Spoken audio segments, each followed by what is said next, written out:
Hello and welcome to Infinity. I'm Charlie Seraphin. For the next half hour, we're going to be exploring the idea of a spiritual life and how to pursue it.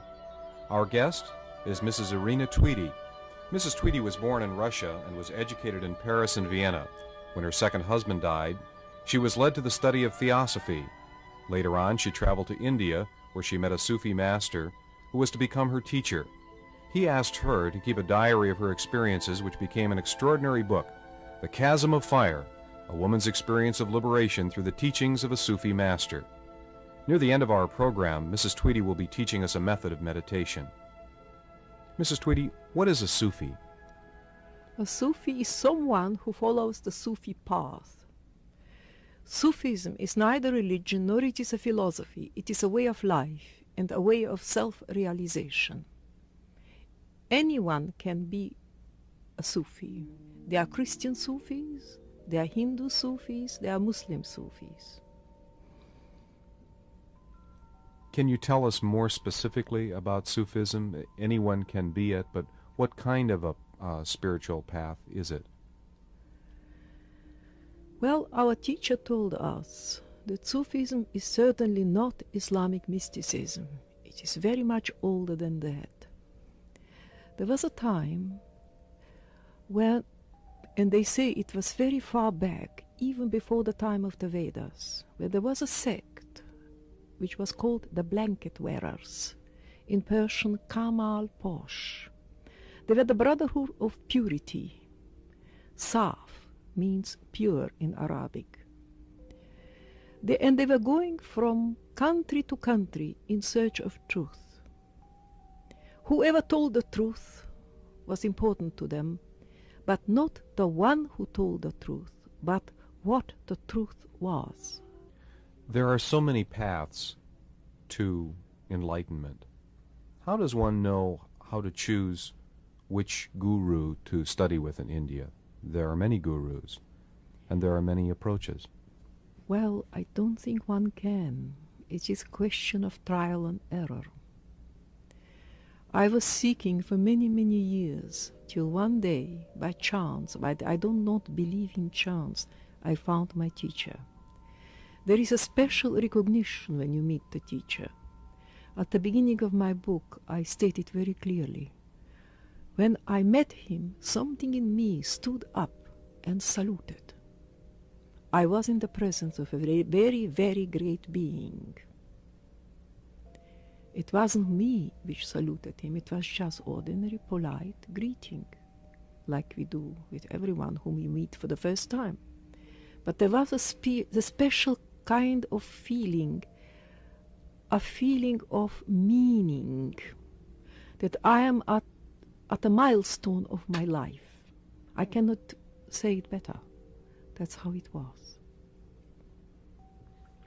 With so many thoughts going through a person's head, if the ultimate goal is to pursue truth and to find that truth, how do you recognize it? Truth is absolute and one. On the level of the mind, there can be no truth, and I don't think we can recognize it.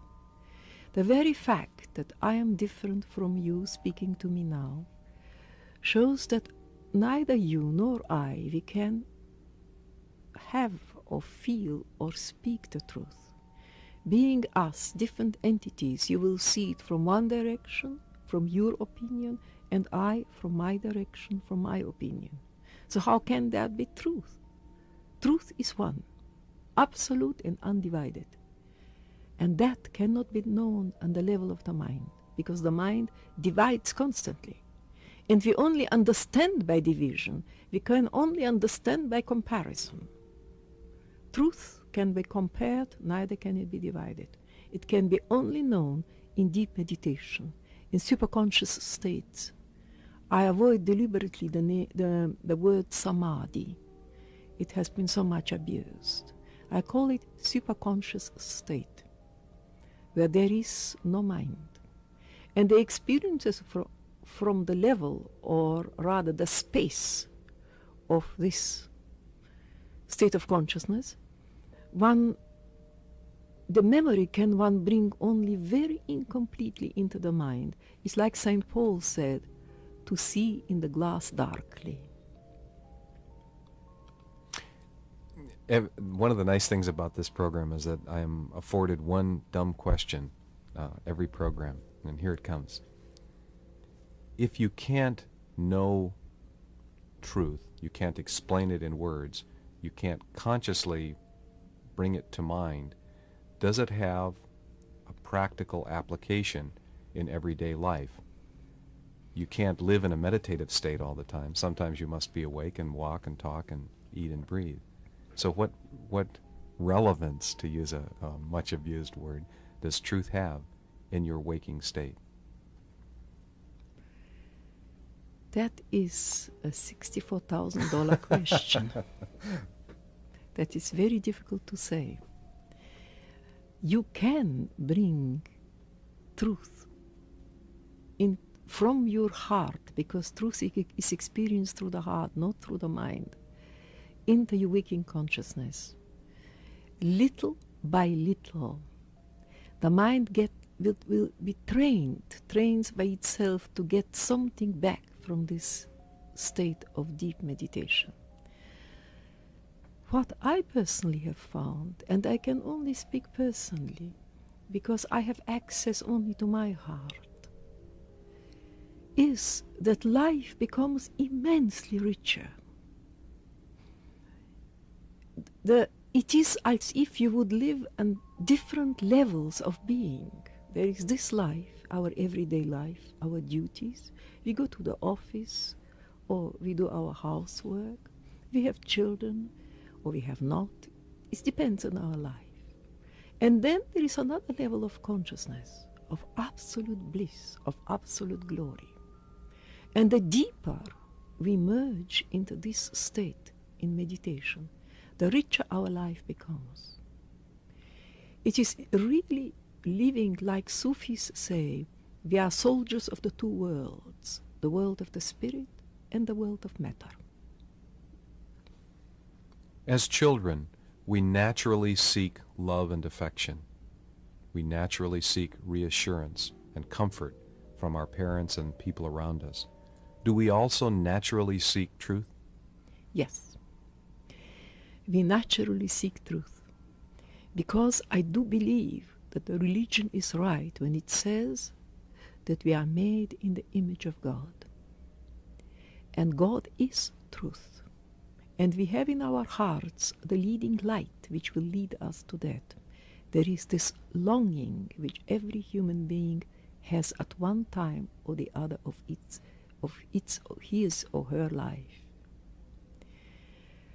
Every one of us at one time begins to ask himself or herself, it doesn't matter, who am I, why I am here, and what it is all about, and why has the world why has this world been created with so much suffering, with so much injustice. And it is then that the human being begins to have this mysterious longing in the heart. It is the longing calling us home, to our real home, to our spiritual dimension, to the spiritual plane from which we came and to which we should go. Because the source from which we came and the goal is one and the same thing. It is perfection. Nobody knows from where we are coming. We are here a while on this earth, and nobody knows where we are going. And naked we come, and crying. But we go from this world not always crying. Sometimes we smile, because it would represent liberation. This life is imprisonment. Why? Because this life is limitation.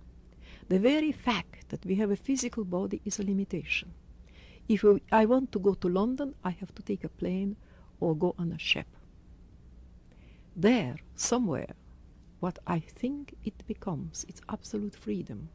And every one of us who experience the states of deep meditation knows that to come back to meditation, to come back from meditation into the physical body is quite a horrible feeling, like going back into prison. We have free will. One of the things that is, I believe, responsible for some people not following a spiritual course is that the spiritual course is perceived to be much more difficult. It's much easier just to be caught up in the physical reality of riding on that boat or on that plane, going to that office, doing those chores, that work, taking part in some recreation. This is perfectly true. And if one doesn't want to follow spiritual life, why bother? It is entirely up to us. You see, spiritual life is nothing else but trying to become a little bit quicker, to walk quicker towards this goal. If we have the longing to reach the goal, we will go there. But if you haven't got the longing, that is, everyone has the longing, but sometimes it is covered by the wonderful kaleidoscope of the experiences of this life on this beautiful earth of ours, then of course you won't go. And so what? If it is not for this life, it will be for another life. It doesn't matter. We are eternal, we are immortal, we are ancient, and we are without beginning and without end. We are spirits. Human beings are spirits. What happens to that something inside of us, that spark of specialness, that soul, for those who do not pursue a spiritual path? If there is no growth, does it just wait in limbo until another life? We do not know how much free will we have. The personality, which is composed of the physical body, the mind, and our feelings or emotions, the lower personality, which the Sufi calls nafs, or the little self, that gets constantly telexes or messages from the higher self. And we do not really know how much our higher self influences us. Constantly, the higher self, tries to go back to this origin. It is part of the infinite life of God. And it came into this life, that is, it acquired a body in order to have special experiences. Eventually, all matter, which is nothing else but crystallized spirit, will become spirit again at the end of the manifestation. This is not only the belief of the Sufis, but it's also the Vedanta, and I think also the Buddhism says something similar. So you see, the personality is constantly influenced by something within you, which is just the ray of the spiritual sun, the infinite light. And I personally don't think that we have very much free will. We are constantly influenced by that. Does that suggest that this life that we live is an illusion? That there isn't a physical reality? For us who live within this physical reality, it is tremendously real, and it should be so. But from philosophical point of view, it is just an illusion. You see, we see only one part, one little facet of the whole of creation. We must imagine the whole of creation is like a diamond. We see only one small facet of it, and we say, oh, the world is in a dreadful mess, the world is horrible, and this and that and the other happens. But the infinite, who is God, sees the whole lot of the diamond. And the Sufis believe that nothing can come and happen in this life without the will of God. So if God wants to destroy something, he will give it in the wrong hands, and it will be destroyed. We human beings, we will destroy it. But ultimately, it is just the will of God. So we say the world is a wonderful place to be. It is beautiful. It is just as it should be, and there is nothing wrong with it. I am an incorrigible optimist. I believe profoundly in that. Do I have a responsibility for myself? And if I do I also have a responsibility for my brother? Yes, absolutely so. It is in the teaching of Jesus, and it is in the teaching of every great religion and every philosophy. We are responsible for ourselves. We are responsible for our environment, very much so. And above all, we are responsible for our brothers and sisters, which is the other parts of humanity. To what extent am I responsible? A moment ago you spoke about those people who do not choose a spiritual path, and for them that's what was meant to be. That's their course. Well, our teacher used to say, people walk in the street, they don't belong to me. I am not the Lord of the world. I am responsible only for what is around me, for my environment. If I can help, I will. If I can't, I can't. Somebody one day came to Lord Buddha and said to him, why should I care about the hungry children in Bihar?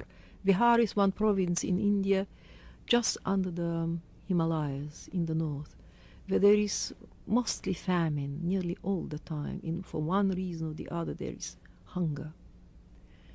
And the Lord Buddha answered, yes, you are responsible, and you should help the poor children who die in Bihar. Because how do you know, if it is not their karma, that they should be helped by you? Karma is the law of cause and effect. If I stretch out my hand and touch the table, the cause is to stretch out the hand. The effect is to touch the table. So whatever we do in life creates a certain effect, and that is called karma, the law of cause and effect. So this person who spoke to Buddha just said it is the karma to die of hunger. So they deserved it at some time or the other. And Lord Buddha answered, how do you know if you don't deserve to be helped by you? So you see how it works. We must help, we must try to do our best to help everybody. I have a quotation here. I think it is Rabindranath Tagore who said, anyone who touched, however so gentle, with the tip of his fingers, the hem of the garment of truth, for this person there is nothing else in life but to tell others who they are. We are wonderful beings of light. We are not just this physical body. We are, as I mentioned before, immortal. I do not believe that we are children of sin. We are children of light. Sin is only ignorance. That's really all. Is there a danger in karma that this person represented with the Lord Buddha to try to outthink what karma is, to try to suggest that things are happening for a particular reason, when there really is no way to verify that one way or the other? No, it cannot be verified. It's a question of belief. It's a question of belief at the beginning, but once you go in deep meditation, then you know. Then it's direct knowledge how that works. But unfortunately, it doesn't work how we imagine it. Now, for instance, people say, if I blinded somebody in this life, I will be blind in next life. This is absolute nonsense. Karma is a school of learning, is a field of experience. If I am blind, I needed to be blind to acquire certain experiences. I remember when there was this case of polydomide children being born without limbs. One day somebody told me, now what is this? Where is the justice of God that such thing should happen? You see, God, or infinite truth, is completely beyond justice or injustice. I am perfectly sure that there were souls who were waiting for this particular specialized experience, to be born without limbs. It is very specialized. As one day all the matter will become spirit, and everything will bring its own experiences to the infinite life, this was really a tremendous opportunity. And you know, I met several of those children. Now they are grown up. They are wonderful human beings. Every one of them is full of love, completely dependent on others. I find we do need absolutely specialized experiences. Teilhard de Chardin said, God experiences in man. You see, that part of us which is made in the image of God is that part of it which needed experience on the physical plane. You must imagine the perfect, diffused absolute, being alone and infinite and perfect. Perhaps, just perhaps, he was a little bit bored with his own perfection, with his own infinitude. So he created this beautiful world of ours, which is a glory, in order to experience.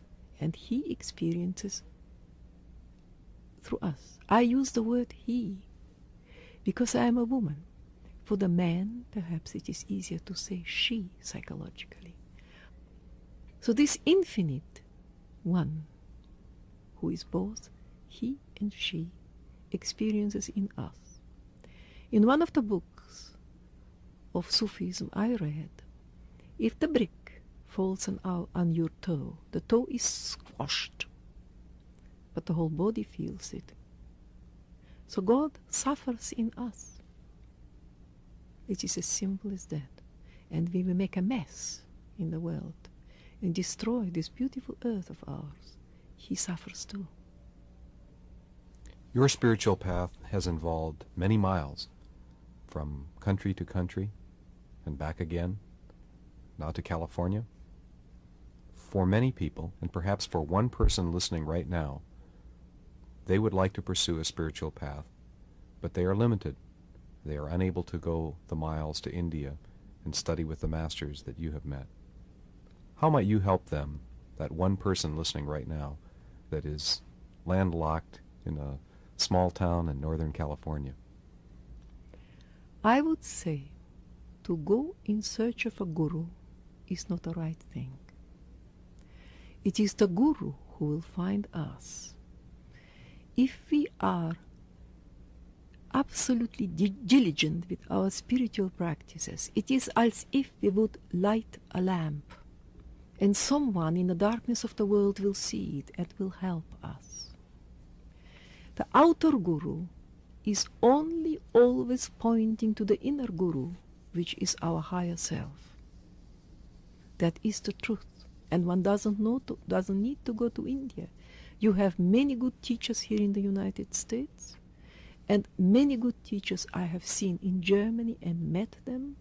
So really, all what the teacher does, he will again and again point within yourself. And that is the real guru. My destiny obviously was to find one in India, but I didn't go to India in order to find a guru. I just went as a traveler. I went as a tourist. And my path led me to him by chance. But I already mentioned, I do not believe in chance. It was destiny. It was guidance from somewhere. Will you help us with meditation and exercise that we might practice in our homes? Yes, I can tell you this meditation which we use in our group in London. I can't tell you any other meditation because I know only this one, but I know it is very effective. So the procedure is as follows. One should completely relax the physical body. The position in which you meditate is not important. You can lie down, you can sit in a chair, you can sit cross-legged on the floor, provided the body is comfortable. Otherwise, it will interfere with what we are trying to do. So, comfortable, sitting most relaxed, you take one deep breath, only one, and then you breathe very calmly, your usual everyday breath. Then you close your eyes softly. It has a psychological effect. When you love, when you see something beautiful, automatically, for a split second, you close your eyes softly. And then you try to go as deep as possible within yourself, within your heart actually, because love is in the heart. Go deeper and deeper and deeper within yourself, till you find a place somewhere within your heart, which is reserved for that one great beloved of ours, which is God. In this place there is peace, there is love, and there is infinite stillness. While you are doing that, trying to find this place, your mind, your thinking process, is perfectly happy with it.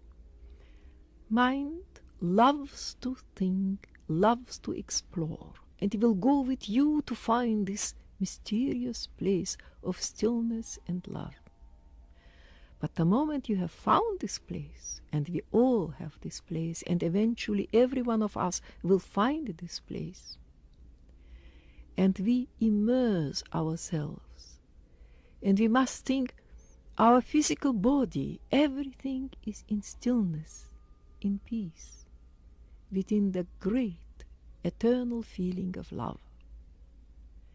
But once the mind notices that we are doing nothing, just relaxing in it, it begins to produce thoughts, all sorts of extraneous thoughts. I mustn't forget to do that tomorrow, or memory will come in. What have I been doing today? Or I mustn't forget what I have to do, this or that or the other. Now please, every thought, great or small, imagine you get hold of it and drown it in the feeling of love. Just drown it. It must disappear. And there must be nothing, a darkness before you close the eyes. That's all really. And keep doing it. This is the exercise in willpower, and it is also a spiritual practice. Is it better to meditate alone or with a group? It's a question of taste. For some people it is easier to meditate in group. For some people it is easier to meditate alone. And actually there are no rules. I think it depends on us. I think this is a business question. What's the bottom line? What might we hope to attain through the practice of meditation? I don't think we should meditate in order to attain something. Meditation and spiritual life is a state of being. We do it because it becomes part of our life, because it makes us happy, relaxed, and really very much more successful in life. If we constantly meditate, we will see that we are relaxed, we become one-pointed, and life becomes very much more easy. But the ultimate attainment is really it is our future. We are spiritual beings. We do not know where we go in this life, but being spiritual beings, it is better to think of the beyond. So meditation will prepare us, and one day will come when we in this life, during the meditation, we become to know that there is no such thing as death, and the fear of death will go absolutely. We are not afraid anymore to die, because there is no such thing as death. There is only the change of consciousness. And this is, I think, the ultimate goal of every meditation, to get rid of fear. We all are afraid to die. But you know, the Sufi, they die before death. They are not afraid to die anymore.